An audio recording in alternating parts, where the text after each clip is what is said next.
Let's take a look at how we connect the bank in QuickBooks Online, and then we can start taking advantage of some of the automation involved in the bank feed coming through. So if we go to your left hand side here in your QuickBooks to banking, and under banking there you're in the banking section, and there'll be an option to add an account, and you can see there I can click on add account and it brings up a screen offering me an option to connect many banks that exist in the system. In fact, if you type the word bank in here, you will immediately see that it gives you 10,000 results for banks. So lots of banks throughout the world that can connect to QuickBooks.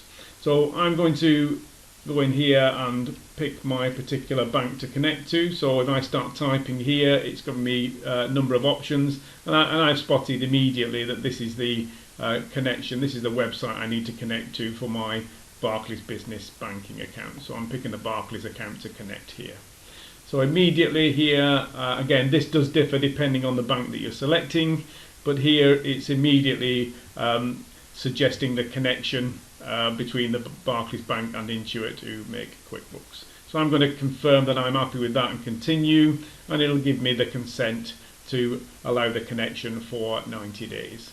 So again, we're just agreeing with the option to connect, and that will then take us to the sign-in screen for the particular bank we're dealing with, and we can from there use our security that we would normally use in our online banking. Once you've gone through the security process, it will ask you which account you want to connect. So I picked an account here, and I can select the account from the chart of accounts in my QuickBooks file that I want to connect the account that's downloading to. So if I pick the main account here, you can see that it's now offering me the option to pull transactions back through a period of time, and you have options here as to how many transactions from the past you want to pull through to your QuickBooks.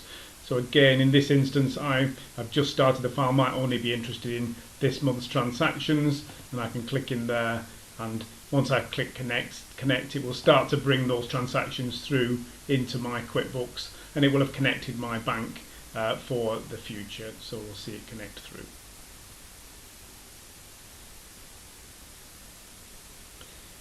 And once it's connected, you'll see the appearance of the box at the top under your banking section. Here you can see it's connected moments ago, and it will suggest the number of transactions that have been brought through, in this case 48, and they're all listed below in the bank feed. So that's connected the bank to QuickBooks, and going forward we can go in and update the bank through the button here as we wish more transactions to come through on that particular bank account.